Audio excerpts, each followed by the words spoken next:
बिस्मिल्लाहिर्रहमानिर्रहीम। अस्सलाम वालेकुम। My name is Umair Ahmed Khan और आज के इस लेक्चर में हम लोग चैप्टर नंबर 3 के लास्ट जो लैब एक्टिविटीज़ हैं हम उसको अच्छे तरीके से कवर करेंगे। तो क्वेश्चन नंबर 1 की तरफ आते हैं हम लोग। अच्छा, this is our lab activity 1 और क्वेश्चन में आपसे पूछा गया है कि write a program that reads 4 integer and print their sum product and average. ये स्टेटमेंट लिखी है मैंने इसलिए कि अगर आपको स्टेटमेंट सही तरह से समझ नहीं आएगी तो आप क्वेश्चन को सही तरीके के साथ अटैम्प्ट नहीं कर सकते। प्रोग्राम के अंदर यहाँ पर एक वर्ड यूज़ हुआ है रीड्स। रीड्स का मतलब ये होता है कि यूज़र से आपने लेना है, ठीक है। कई दफ़ा स्टूडेंट क्या करते हैं कि वेरिएबल को डिक्लेयर करवा के या वेरिएबल को इनिशियलाइज करवा देते हैं, ठीक है। वो क्वेश्चन जो है वो गलत कंसिडर किया जाता है। जब रीड का वर्ड यूज़ किया जाए तो ज़रूरी नहीं है कि वो आपसे कहे कि यूज़र से जो है वो लेने हैं, ठीक है। रीड्स का भी मतलब यही होता है कि आपने यूज़र से लेने हैं, ठीक है। इसका मतलब ये है कि आप लोगों ने 4 इंटीजर्स लेने हैं, ठीक है, और उनका सम, प्रोडक्ट और एवरेज जो है वो हमें डिस्प्ले करवाना है, ठीक है। इसको स्टार्ट करते हैं। सबसे पहले हम लोग अपना बेसिक स्ट्रक्चर लिखते हैं, ठीक है। For example this is hash include iostream. अच्छा, अब ये लैब एक्टिविटीज़ क्योंकि हम लोगों ने कंप्यूटर के ऊपर परफॉर्म करनी है तो मैं टिपिकल जो बुक की वर्डिंग है वो यूज़ नहीं करूँगा। मैं जो कंपाइलर के ऊपर चीज़ें यूज़ होती हैं ताकि आप आसानी से ये जो है वो कोड कॉपी करके कंपाइलर से आउटपुट जो है वो ले सकें। तो मैं डॉट एच नहीं लिख रहा, ठीक है। डॉट एच क्यों नहीं लिख रहा, इसकी रीज़न मैं ऑलरेडी प्रीवियस लेक्चर के अंदर बता सकता हूँ कि फॉर एग्जांपल हम लोग यूज़ कर रहे हैं डेफ सी, तो डेफ सी इसको अलाउ नहीं करता। क्यों नहीं अलाउ करता, इसको हम कोर्स के एंड पे इंशाल्लाह डिस्कस करेंगे। नेक्स्ट जो हमारे पास लाइब्रेरी है दैट इज़ इंक्लूड कोनियो। अगर आप इसको नहीं भी लिखते तो कोई फ़र्क नहीं है, ठीक है। इसके बाद हमारे पास है यूजिंग नेम स्पेस एसटीडी।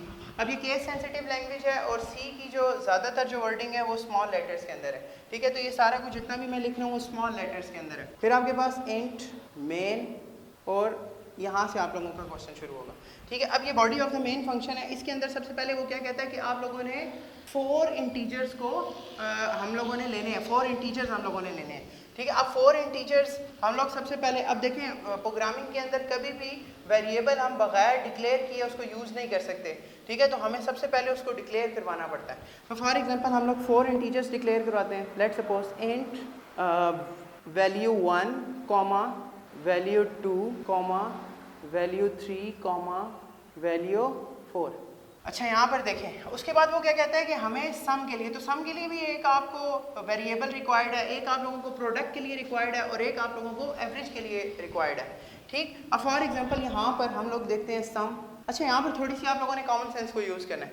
देखिए हम लोगों के पास इंटीजर है। इंटीजर का मतलब ये है कि ऐसे नंबर जिसके अंदर डेसिमल प्लेसेस नहीं होती, तो अगर हम उनको सम करते हैं तो उनका आंसर भी हमेशा जो है वो हमारे पास जो है वो इंटीजर की ही फॉर्म में आता है। ऐसा नहीं है कि हम 2 नंबरों को ऐड करेंगे तो उसका आंसर जो है वो हमारे पास फ्लोट के अंदर आ जाएगा। सम हो गया। उसके बाद हमारे पास है प्रोडक्ट। इसमें आप लोग ए बी सी डी भी ले सकते हैं, वेरिएबल से कोई फ़र्क नहीं पड़ता, ठीक है। तो आप यहाँ पर कुछ भी ले सकते हैं। नंबर बस वेरिएबल जो है वो वैलिड होना चाहिए, ठीक है। उसके हम लोग प्रीवियस लेक्चर के अंदर उसको डिस्कस कर चुके हैं। अब यहाँ पर एक क्वेश्चन है कि हम लोगों ने एवरेज क्यों नहीं लिखा। अब देखें एवरेज के अंदर इन्वॉल्व हो रही होती है डिवीजन, तो अगर 2 नंबर्स को हम डिवाइड करेंगे तो उसका आंसर जो है वो फ्लोटिंग पॉइंट के अंदर जा सकता है, तो इसको हम एज अ फ्लोट लेंगे। वेरिएबल के नाम मैंने इसलिए थोड़े से लेंथी रखे हैं ताकि ये आपको समझने में आसानी हो, ठीक है। आप इसकी जगह AVG यूज़ कर सकते हैं, S यूज़ कर सकते हैं, P यूज़ कर सकते हैं, V1 यूज़ कर सकते हैं, V2 यूज़ कर सकते हैं। तो इस तरह के वेरिएबल्स आप लोग यूज़ कर सकते हैं, उससे कोई फ़र्क नहीं पड़ता, ठीक है। वेरिएबल के नाम से कुछ फ़र्क नहीं पड़ता। फॉर एग्जांपल हम लोगों ने यूज़र से लेना है, तो यूज़र से लेने के लिए सबसे पहले यूज़र को कोई हम मैसेज डिस्प्ले कराएंगे या प्रॉम्प्ट डिस्प्ले कराएंगे। हम डायरेक्ट जो है वो अगर सीन यूज़ करेंगे तो वो एक अच्छा इंटरफेस जो है वो नहीं बनेगा, ठीक है। यूज़र फ्रेंडली बनाना चाह रहे हैं इसको, तो हम सबसे पहले उसको कहेंगे कि आप लोगों ने 4 इंटीजर जो है वो इंटर करने हैं, ठीक है। फॉर एग्जांपल हम लोग लिखते हैं सी आउट इंटर 4 इंटीजर्स, ठीक है जी। अब फॉर एग्जांपल सीन लिखेंगे। सीन में मैं क्या कह रहा हूँ, वैल्यू 1 देन एक्सट्रैक्शन ऑपरेटर, उसके बाद value 2 then extraction operator, value 3 then extraction operator, value 4। आप इसको अलग-अलग लाइंस पे भी कर सकते हैं, ठीक है। तो मैंने थोड़ी सी स्मार्ट प्रोग्रामिंग की है, मैंने एक ही लाइन पे इसको लिख लिया है। इसको आगे देखते हैं कि इसका आउटपुट पे क्या इफेक्ट पड़ता है या आउटपुट इसकी किस तरह से होगी। अब सम, फॉर एग्जांपल हम लोग लिखते हैं सम अच्छा, एक बात ज़हन में रखिएगा, जो आप ऊपर वेरिएबल यूज़ कर रहे हैं, कुछ लोग क्या करते हैं कि यहाँ पर जो है वो एस कैपिटल लिख देते हैं, यहाँ पर एस आके स्मॉल लिख देते हैं, तो वो वेरिएबल अनडिफाइंड हो जाता है। ये भी हम लोगों ने वेरिएबल के अंदर रूल पढ़ा था कि जो कैपिटल ए है वो स्मॉल ए से डिफरेंट है, ठीक है। इसमें भी अगर आप यहाँ पर बी छोटा लिखा हुआ है, यहाँ पर बी बड़ा लिखा हुआ है और यहाँ पर जो है वो आप बी छोटा बड़ा लिख देते हैं, तो वो जो है वो काम नहीं करेगा। जिस तरह का ऊपर वेरिएबल डिक्लेयर हुआ हुआ है, चाहे वो स्मॉल जो है वो लेटर्स में है, चाहे वो कैपिटल लेटर्स के अंदर है, तो एज इट इज़ आप लोगों ने लिखना है, ठीक है। सम का सिंपल सी हम एक एक्सप्रेशन बना लेते हैं जिसमें हम कहते हैं value 1 plus value 2 plus value 3 plus value 4। तो क्या करेगा, हम ऑलरेडी एक्सप्रेशन देख चुके हैं कि इसमें इसकी वैल्यू पुट करेगा और सम के अंदर हमें मेमोरी के अंदर वो शो करवा देगा। बाकी जब इसकी आउटपुट देखते हैं तो उसको डिटेल में देख लेते हैं। देन हम लोग इसको शो भी साथ साथ करवा देते हैं, C out sum is equals to sum, ठीक है जी। और यहाँ पर मैं नेक्स्ट लाइन पे मूव कर लूँगा। अब यहाँ पर ये बात है कि मैंने यहाँ पर क्यों नहीं हैंडल यूज़ किया, यहाँ पर क्यों यूज़ किया, इसको ड्राई रन करते हैं, ठीक है। थोड़ा सा समझेंगे पहले प्रोग्राम को, उसके बाद आपको समझ में आ जाएगी कि बेसिकली मैंने ऐसा क्यों किया, ठीक है। इसके बाद हमारे पास क्या चीज़ है कि हम लोगों ने इनका प्रोडक्ट करवाना है, तो हम लिखेंगे product is equals to value 1 plus value 2 asterisk, multiplication के लिए वैल्यू 3 स्टेरिक वैल्यू 4। तो आपके पास प्रोडक्ट आ गया, प्रोडक्ट को हम शो करवा देते हैं, product is equals to product, ठीक है जी। बाकी इधर मूव करते हैं। अब देखें लास्ट जो हमारे पास चीज़ रह गई है दैट इज़ एवरेज। एवरेज को हम इस तरह से लिख सकते हैं, एवरेज इज इक्वल्स टू, अब एवरेज का फार्मूला क्या है, total number of values divided by number of values. Sum of values जो है वो हमारे पास ऑलरेडी आया हुआ है, ठीक है। तो हम लोगों ने क्या करना है, ये सम को यूज़ कर सकते हैं यहाँ पर, sum divides total number of integers कितने हैं 4, तो सम डिवाइडेड बाय 4, ठीक है। अब यहाँ पर एक जो है वो स्टूडेंट मिस्टेक करता है जिसकी वजह से उसके मार्क्स जो है वो लूज़ हो जाते हैं, ठीक है। एक चीज़ का ध्यान रखें, देखिए ये एवरेज है और एवरेज की डेटा टाइप है हमारे पास फ्लोट, ठीक है। लेकिन ये जो सम है ये इंटीजर है, ठीक है, और ये जो 4 है ये भी इंटीजर है, ठीक है। तो जब ये दोनों इंटीजर हैं तो हम लोगों ने एक्सप्रेशन के अंदर एक रूल पढ़ा था कि जब दो इंटीजर्स को आपस में सॉल्व करते हैं तो उसका आंसर भी हमारे पास इंटीजर में आता है, चाहे ये एवरेज जो है वो फ्लोट में है, लेकिन जो आंसर इसके अंदर सेव होगा वो आपके पास यहाँ पर फ्लोटिंग पॉइंट नंबर के अंदर नहीं आएगा, वो इंटीजर के अंदर ही आएगा। सो हम इसको अगर करेक्ट करें तो हम इसको दो वे में करेक्ट कर सकते हैं। द फर्स्ट वे कि हम इम्प्लिसिट यूज़ कर लें। इम्प्लिसिट अगर हम यूज़ करते हैं तो दोनों तरीके मैं बता देता हूँ साथ। अब फॉर एग्जांपल अगर मैं इसको 0.0 कर दूँ, ठीक है, तो ये जो है वो हमारे पास फ्लोटिंग पॉइंट में देगा। इम्प्लिसिट टाइप कास्टिंग के अंदर क्या होता है कि हाँ कंपाइलर जो है वो ऑटोमेटिकली कन्वर्ट करता है one data type into another data type और हायर डाटा टाइप में जो है वो हमारे लिए कन्वर्ट करता है, ठीक। अगर आप इसको इस तरह से नहीं लिखना चाह रहे, इसको एक्सप्लिसिट टाइप कास्टिंग के अंदर बनाना चाह रहे हैं, तो मैं एक कमेंट्स के अंदर यहाँ पर एक स्टेटमेंट लिखता हूँ, for example AVERAGE is equals to sum divides 4.0, ठीक है। इसको टाइप कास्ट करवा लेता हूँ, लेट्स सपोज फ्लोट, ठीक है, और मैं लिखता हूँ सम डिवाइड्स 4.0, ठीक है।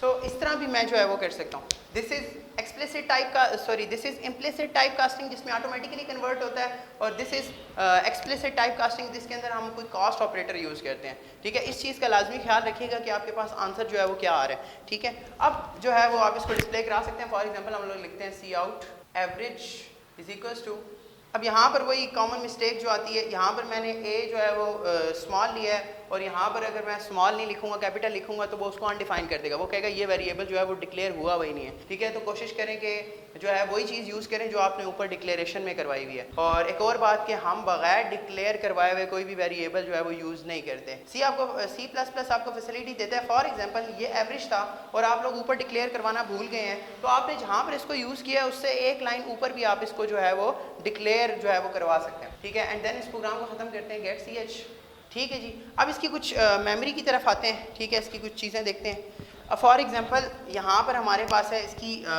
मेमोरी आउटपुट, और यहाँ पर हम इसको रैम बना लेते हैं। This is your RAM. इसके अंदर देखते हैं कि क्या चीज़ें होती हैं। रैम के अंदर बेसिकली क्या हो रहा है, सबसे पहले कि हमारे पास ये वेरिएबल जो है वो डिक्लेयर हों। For example this is your value 1 और ये हमारे पास है वैल्यू 2, इसी तरह वैल्यू 3, इसी तरह वैल्यू 4, इसी तरह सम, इसी तरह प्रोडक्ट, और इसी तरह हमारे पास एवरेज फ्लोटिंग पॉइंट नंबर के अंदर है, ठीक है। तो इसकी जो डाटा टाइप है वो फ्लोट है, ये सारों की बाकी इंट है। इस चीज़ को ध्यान में रखिएगा। ये कुछ शुरू के क्वेश्चन है, अगर आप इसको डिटेल में कर लेते हैं, ठीक है, तो आपको कोई भी मुश्किल से मुश्किल प्रोग्रामिंग आ जाए तो उससे कोई फ़र्क नहीं पड़ता कि वो किस तरह की आई है। अब फॉर एग्जांपल आपसे क्या पूछ रहे हैं, आपसे पूछ रहा है for example inter for integer, तो लिखा हुआ आएगा इंटर फॉर इंटीजर, ठीक। अब यहाँ पर हम लोगों ने फॉर एग्जांपल 3 इंटर किया। अब 3 इंटर करके 3 जो है वो इंटर हम लोगों ने कीबोर्ड से इंटर किया और इंटर की प्रेस की, तो इससे क्या होगा कि जो आप लोगों ने फर्स्ट 3 इंटर किए ये कौन सी वैल्यू के अंदर चला जाएगा, यहाँ पे, ठीक है। अब यहाँ पर फिर आपके पास कर्सर ब्लिंक करेगा, क्यों? क्योंकि यहाँ पर एक्सट्रैक्शन ऑपरेटर फिर लगा हुआ है, आपसे फिर कुछ ना कुछ एक्सट्रैक्ट करवाना चाह रहे हैं। फॉर एग्जाम्पल हम लोगों ने लिखा 2, सो अब ये 2 कहाँ चला गया, इस 2 में। फिर हम लोगों ने, अगर फॉर एग्जांपल आप लोग ये इंटर की प्रेस नहीं करना चाह रहे तो आप स्पेस बार प्रेस कर सकते हैं। स्पेस बार क्या करेगा, स्पेस बार भी इसको उठा के, फॉर एग्जांपल मैंने 2 दिया है और 2 के बाद मैंने यहाँ पर डिक्लेयर करवाया 5 स्पेस के बाद, ठीक है, तो ये 5 बेसिकली यहाँ पर चला जाएगा, ये 25 नहीं कंसिडर होगा। अगर आपने 25 लिखना है तो आप 2 और 5 को इकट्ठा लिखेंगे, स्पेस बार बीच में नहीं आएगी। दैन आप लोगों ने इंटर की प्रेस की और यहाँ पर आप लोगों ने दिया फिर 2, से फॉर एग्जांपल 2 भी हमारे पास जो है वो वैल्यू 4 के अंदर चला गया। अब क्या हुआ कि ये सारा करने के बाद जब आप इंटर की प्रेस करेंगे, ठीक है, तो आपके पास कर्सर ऑटोमेटिकली जो है वो इस लोकेशन पे होगा। अब वो आपसे क्या कह रहा है, सम इज इक्वल्स टू, अब यहाँ पर इसकी वैल्यू प्लेस करेंगे। फॉर एग्जांपल 3 है, 3 + 2, पहले उसको 5 करेगा, 5 + 5 10 एंड देन 10 + 2 12, ठीक है, तो ये आपके पास जो मेमोरी के अंदर सेव होगा वो 12 सेव हो जाएगा। अच्छा जी, अब देखें यहाँ तक आप पहुँचे, यहाँ तक आप लोगों ने कर लिया। उसके बाद देन सी आउट लिखा हुआ है, कर्सर आपका ऑटोमेटिकली यहाँ पर मौजूद था, यहाँ पर लिखा हुआ है आपके पास सम इज इक्वल्स टू, ठीक है, सम इज इक्वल्स टू, सम की वैल्यू देखें ये डबल कोट्स में एज इट इज़ लिखा जा रहा है, ये स्ट्रिंग है, ठीक है, और ये आपने वेरिएबल है, वेरिएबल की वैल्यू आपके पास मेमोरी में पड़ी हुई है, दैट इज़ 12, ठीक है, तो इस तरह से काम करेगा। इसके बाद देखें हमारे पास एंडल है, एंडल की वजह से ये यहाँ पर मूव हो गया। अगर हम यहाँ पर एंडल ना लगाते तो ये फिर जो है वो यहाँ से लाइन जो है इसकी आउटपुट जो है वो यहाँ से शो करता, ठीक है। तो इट इज़ वेरी इंपॉर्टेंट कि इस चीज़ को पहले शुरू के कुछ प्रोग्राम्स के अंदर बहुत डिटेल में समझा जाए।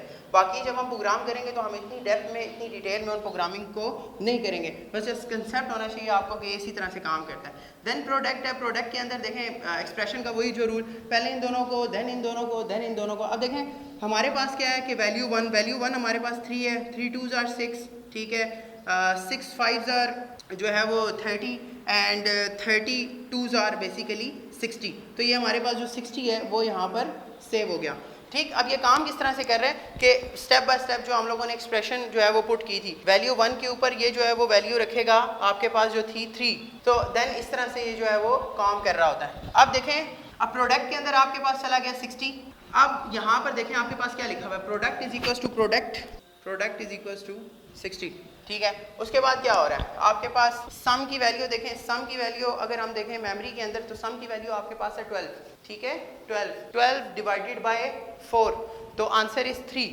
अब यहाँ पर जब आप आंसर 3 लिखेंगे ना तो वो आंसर 3 गलत है, ठीक है, क्योंकि ये फ्लोटिंग पॉइंट नंबर है और हम लोगों ने टाइप कास्टिंग के अंदर टाइप कास्टिंग भी इसके अंदर यूज़ की हुई है, तो ये हमारे पास 3.0 हो जाएगा।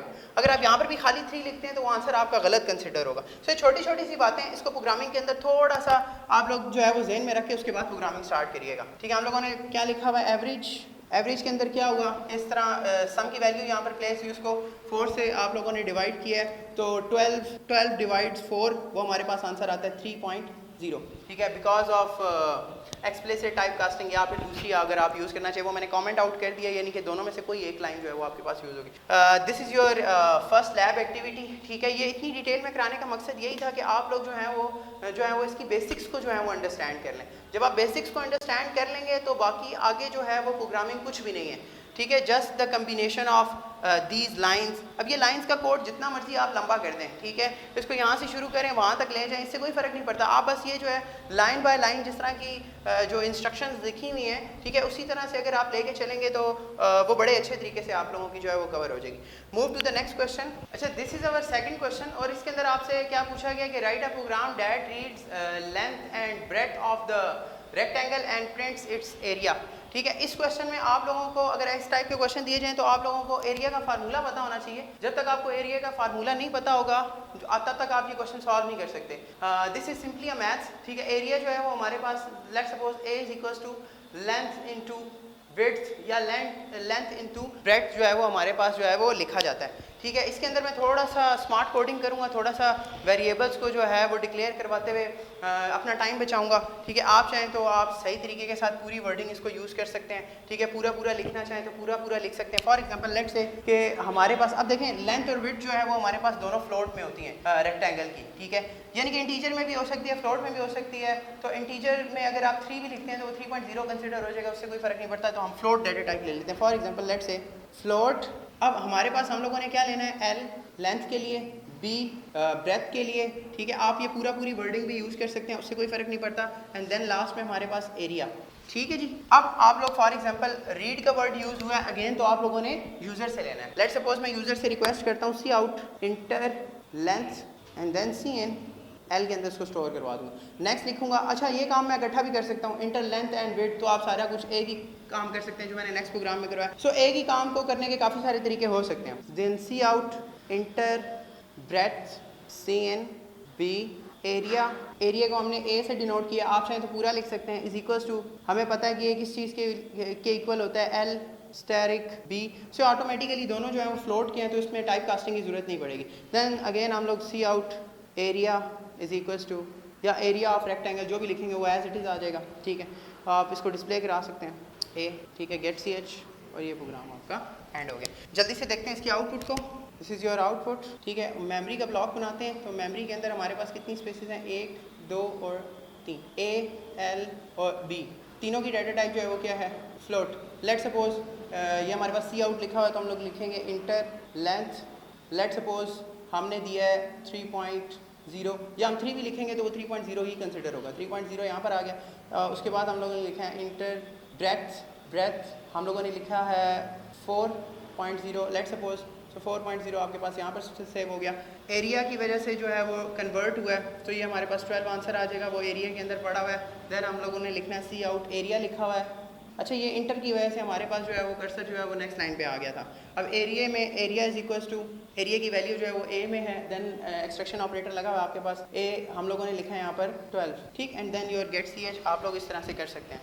ठीक है, तो अगर आप बेसिक प्रोग्राम को अच्छे तरीके से करेंगे तो ये वाले सारे प्रोग्राम भी जो हैं वो इजीली सॉल्व हो जाएंगे। नेक्स्ट क्वेश्चन के ऊपर मूव करते हैं। अच्छा जी, नेक्स्ट क्वेश्चन के ऊपर मूव करते हैं। नेक्स्ट जो आपके पास क्वेश्चन है that is your last question in this chapter. अब यहाँ पर देखें लिखा हुआ है कि write a program that reads temperature in Fahrenheit and prints its equivalent temperature in Celsius using the following formula. यहाँ पर जो मेजर मिस्टेक करते हैं वो यहाँ पर इस फार्मूले के ऊपर आप लोग आके कर लेते हैं। ठीक है, उसको डिस्कस करते हैं कि वो कॉमन मिस्टेक्स क्या हैं और किस तरह से वो सॉल्व होती हैं। अब फॉर एग्जाम्पल देखें, यहाँ पर डिवीजन इन्वॉल्व हो रहा है। कॉमन सेंस ये कहती है कि ये जो सेल्सियस है ये आप लोगों ने फ़ारेनहाइट में लेना है। ठीक है, इसके बाद फ़ारेनहाइट है, फ़ारेनहाइट को भी अगर हम रखते हैं फ्लोट में तो दैट इज़ ओके। ठीक, फॉर एग्जांपल लेट्स सपोज कि हम लोग लिखते हैं float C for Celsius, Fahrenheit F for Fahrenheit, और देन दैट्स इट। ठीक हो गया कि हम लोगों ने यूज़र से ये एक वेरिएबल लेना है और उसको जस्ट कन्वर्ट करवा देना है। तो हम यूज़र से रिक्वेस्ट करते हैं फॉर एग्जांपल सी आउट, हमसे कहते हैं इंटर टेम्परेचर इन फ़ारेनहाइट। ठीक है जी, देन सी एन, हमने उसको एफ में ले लिया। ठीक है, अब आपने बनानी है इसकी एक्सप्रेशन। अब देखें जो हमारे पास फार्मूला लिखा हुआ है वो क्या लिखा हुआ है, यहाँ पर मैं कमेंट आउट कर देता हूँ ताकि आपको ये फार्मूला नजर आए। मैथ्स में हम उसको लिख रहे हैं C is equals to 5 divides 9 bracket F minus 32। ठीक है, इसकी अच्छे तरीके से पहले एक्सप्रेशन बनाएंगे। ठीक है, अब for example let suppose C is equals to, bracket लगाएंगे कि सबसे पहले ये सॉल्व हो 5 डिवाइड्स 9 एंड देन दूसरी ब्रैकेट है देन एफ माइनस 32। ठीक है, कुछ लोग इस तरह से करते हैं, ये भी गलत है। क्यों? क्योंकि इसके अंदर आप लोगों ने यहाँ पर स्टैरिक मिस कर जाते हैं। ये पहली कॉमन मिस्टेक। सेकंड जो है वो मोस्ट इंपॉर्टेंट जो काफ़ी सारे स्टूडेंट मिस करते हैं। अब एक बात ज़हन में रखें, ये जो है जब इसको वो सॉल्व करेगा, इसको वो सॉल्व करेगा। अब ये देखिए ये दोनों इंटीजर है। ठीक है, जब ये इन दोनों इंटीजर्स को सॉल्व करेगा तो इसका आंसर भी हमेशा हमारे पास जो है वो इंटीजर के अंदर आएगा। सो आप लोगों ने क्या करना है, यहाँ पर आप लोगों ने टाइप कास्टिंग लाजमी यूज़ करनी। फॉर एग्जांपल आप 5.0 कर सकते हैं, या फिर फॉर एग्जांपल मैं यहाँ पर 9.0 कर देता हूँ। अब मैंने 9.0 कर दिया, ये ऑलरेडी जो है वो टाइप कास्टिंग हो गया। अगर आप ऐसा नहीं करेंगे तो आपके आंसर में वेरिएशन आएगी, आंसर आपका जो है वो गलत आएगा। फॉर एग्जाम्पल आप लोगों ने ये सही तरीके के साथ कर लिया। Then C out temperature in Celsius, और यहाँ पर आपके पास जो है वो सी के अंदर सेव हुआ हुआ। वेरिएबल्स का ध्यान रखिएगा, यहाँ पर अगर मैंने सेल्सियस लिखा है तो मैं सेल्सियस को ही यहाँ पर, अगर मैंने फ़ारेनहाइट पूरा यूज़ किया तो मैं यहाँ पर एफ नहीं लिखूँगा, मैं पूरा फ़ारेनहाइट लिखूँगा। वेरिएबल्स का ध्यान रखिएगा, जो आपके पास डिक्लेरेशन हुई भी है एज इट इज़ उसको फॉलो करिएगा। देन गेट सी एच, ठीक है, मेमोरी के अंदर उसको चेक करते हैं, रैम के अंदर उसको चेक करते हैं वो किस तरह से काम करेगा, और एक्सप्रेशन को एक दफ़ा फिर से डिटेल में सॉल्व करते हैं ताकि आपको आइडिया हो जाए। For example this is your output and this is your RAM. अब रैम के अंदर क्या होगा कि ये दो ब्लॉक्स हैं हमारे पास, एक सी है और दूसरा एफ है। फ्लोट दोनों की डाटा टाइप है, ठीक। लेट सपोज वो हमसे इंटर टेम्परेचर इन फ़ारेनहाइट, ठीक है। अब देखें जी, अब यहाँ पर फॉर एग्जांपल मैंने इंटर किया है 37.5, ठीक है। सो ये 37.5 हमारे पास यहाँ पर सेव हो गया। अब यहाँ पर मूव करते हैं, अपनी एक्सप्रेशन को सॉल्व करते हैं पहले, ठीक है, कि ये बेसिकली एक्सप्रेशन किस तरह से काम करेगी। यहाँ पर इसको मैं अलग से लिख रहा हूँ एक्सप्रेशन को, ठीक है। तो इसको आप लोग भी जब शुरू के प्रोग्राम करें तो इसको लाजमी ज़हन में रखिएगा। हम लोगों ने लिखा है 5 डिवाइड्स 9.0 तो ब्रैकेट्स में लिखा, ठीक है। देन स्टेरिक f माइनस 32, ठीक। तो देखें, सबसे पहले आपके पास ब्रैकेट सॉल्व होगी ये वाली, और उसके अंदर ये डिवीजन का ऑपरेटर है तो हम लिखेंगे 5 डिवाइड्स 9.0 से आपके पास आएगा 0.556, ठीक है। कंपाइलर वैसे 6 लेता है तो वो 5 टाइम 5 डिस्प्ले करवाएगा यहाँ पर, और 6 जो कंप्यूटर की वर्किंग है, इंटरनल वर्किंग की बात क्या है, ठीक है। अब for example f minus 32 as it is ही लिखेंगे, ठीक। इसके बाद 0.556 स्टेरिक। अब ये इसको सॉल्व करेंगे, f के अंदर उसकी वैल्यू प्लेस करेंगे। f के अंदर हमारे पास क्या इंटर किया यूज़र ने 37.5, सो हम लोग यहाँ पर 37.5 मैं डायरेक्टली पुट कर रहा हूँ, 37.5 उसको माइनस 32, सो ये आपके पास आया 5.5, ठीक है। क्योंकि ये आपके पास फ्लोटिंग पॉइंट नंबर था, ऑलरेडी सॉल्व कर रहे हैं तो ये ऑटोमेटिकली फ्लोटिंग पॉइंट नंबर के अंदर कन्वर्ट हो जाएगी। अब आपके पास ये दोनों रह गई हैं। नेक्स्ट स्टेप में हम यूजुअली क्या करते हैं कि इसकी ब्रैकेट्स को जो है वो हटा देते हैं, ठीक है, इस तरह से, और देन आप लोग इसको मल्टीप्लाइड करवा लें 0.556 and your answer will be 3.05, या इसकी आगे जितनी भी वेरिएशंस आती हैं 555, 8 कर लें, ठीक है। ये टोटल इसका आंसर आ गया, ठीक। अब ये आंसर जो है वो हमारे पास रैम के अंदर बेसिकली ये वाला आंसर सेव होगा, ठीक है, 3.058। अब ये जो है वो यहाँ पर हमारे पास ये सी के अंदर सेव हो गया है। अब नेक्स्ट लाइन पे लिखा हुआ सी आउट, अगेन जाएंगे, क्या लिखा हुआ है एज इट इज़ लिखेंगे, जो भी चीज़ लिखी हुई है, टेम्परेचर इन सेल्सियस, ठीक है जी। और यहाँ पर आपके पास सी है, अब सी की वैल्यू ऑलरेडी हमारे पास आ चुकी है, दैट इज़ 3.0558, या जो भी आपके पास रिक्वायर्ड आंसर आता है, ठीक है। This is how you can solve an expression and this is how you can make output, ठीक। फॉर एग्जांपल अब ये सिंपल से प्रोग्राम है, आप लोगों ने इनकी प्रैक्टिस करनी है, इनको जो है वो डेफ सी प्लस प्लस के ऊपर रन करिएगा, ठीक है। फिर भी अगर कोई कन्फ्यूजन आती है तो आप लोग कमेंट सेक्शन में मुझसे डिटेल में पूछ सकते हैं, ठीक है। ये छोटी छोटी मिस्टेक्स होती हैं जो आपके आंसर को ख़राब कर देती हैं यहाँ पर, और फिर आप सोच रहे होते हैं कि कैलकुलेटर पे तो मेरा आंसर ये आया है और यहाँ पर हमारे पास वो चीज़ जो है वो क्यों नहीं आ रही। आपसे अक्सर पूछा जा रहा होता है प्रैक्टिकल एग्जामिनेशन के अंदर एक बात कि ये टाइप कास्टिंग का वर्ड, ठीक है, इस तरह की एक्सप्रेशन वो आपसे लिख देंगे और आपसे कहेंगे इसको सॉल्व करो। अक्सर वाइवा के दौरान अक्सर टीचर जो है वो ये चीज़ पूछ लेते हैं, तो इस चीज़ का थोड़ा सा ध्यान रखिएगा। ये चैप्टर जो है वो आज अल्हम्दुलिल्लाह ख़त्म हो गया। अगले लेक्चर में इंशाल्लाह हम चैप्टर नंबर 4 को डिटेल में पढ़ना शुरू करेंगे। तब तक अल्लाह हाफ़िज़।